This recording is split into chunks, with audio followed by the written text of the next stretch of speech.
If right now you're struggling at work, then this episode's for you. When everything at work seems to be going wrong, it's easy to fall into that downward spiral and forget to look up. Often when we're up against it, the energy-boosting habits go out the door. We skip on sleep, we rely on foods filled with fat, salt and sugar. Our performance declines and our stress increases. There's so much that's not right, it's hard to know where to start. So we don't. Today I'm talking about the foundational principles that will fast track getting you back on track at work. Let's get started, shall we? Well, hello beautiful people and welcome to the Project Joyful podcast. I'm your host, Tracy Tutty, your medical herbalist and high performance coach. So hey, Project Joyful isn't just about being happy. It's about consciously creating a life you love. It's about remembering how to reconnect with your soul-centered joy. You know, that joy that comes from doing what you love, from living on purpose, and from being in a life that allows you to experience deep joy moment by moment. So hey, let's get started, shall we? When you're really struggling at work, it can be hard to know what exactly to turn around. It's likely that the quality of your work isn't where it could be. You're behind on deadlines or responding to stakeholder queries. You're possibly irritable, tired, and simply not the best version of you. All these symptoms are interrelated. Address the linchpin issue and you're back on track in relatively short time.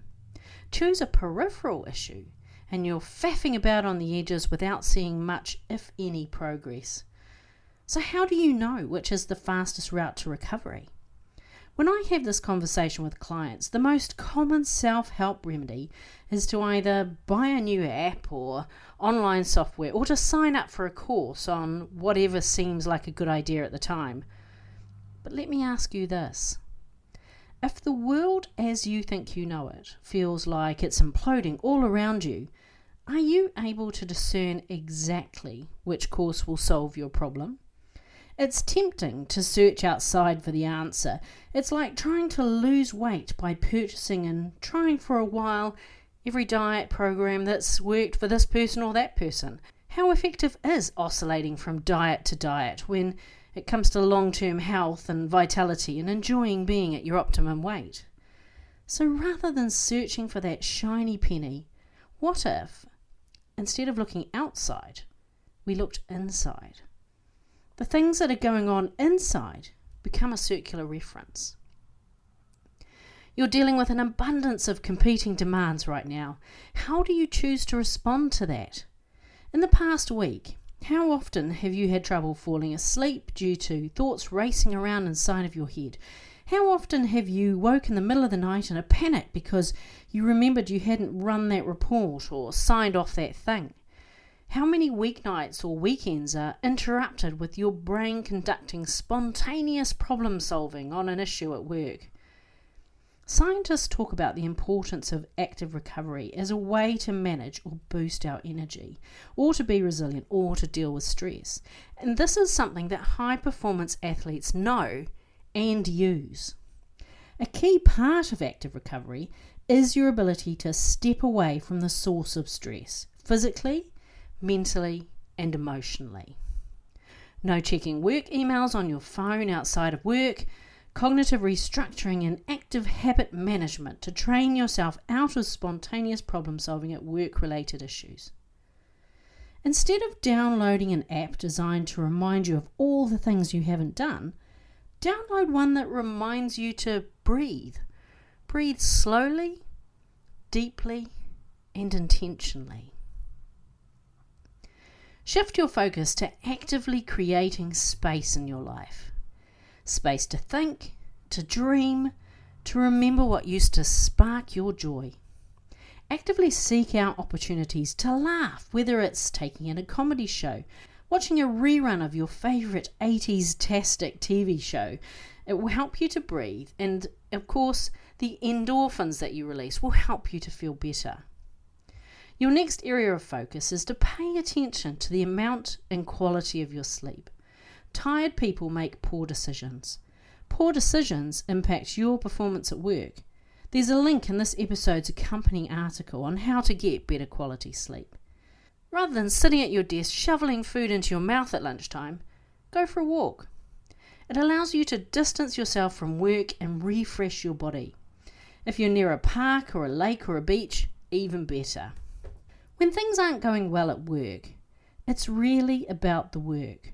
Often it's about paying attention to the foundations, those micro habits that boost your energy, allowing us to be more productive and begin to enjoy the process. I know when you're in the middle of it, it's really hard. I see it, I've heard it, and I've experienced it. Often we're so immersed in the middle of it that we forget to chart a new course. Are you familiar with the story of the traveller passing through the village? He notices an elephant with a chain and shackle around one of his feet, an adult elephant.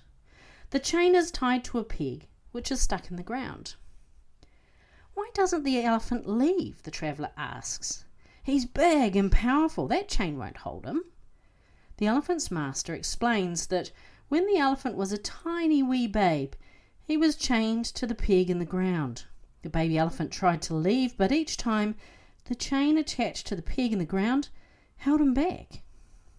He learned that he couldn't escape, and so he stopped trying. That peg won't hold him back now. That's the reality of the situation, but in his mind he is that wee elephant whose circumstance is defined by that chain attached to the peg in the ground. When you're struggling at work, don't believe your baby elephant mind. You can change this. Go within, assess your foundations.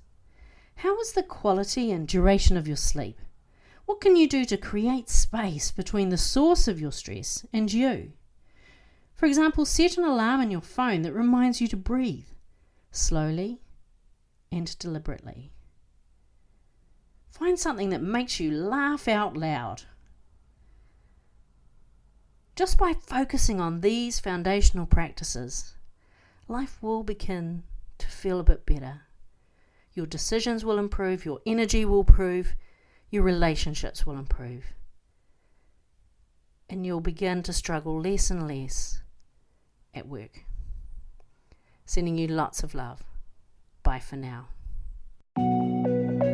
Hey, thanks for listening to today's podcast. Can I ask you a favour?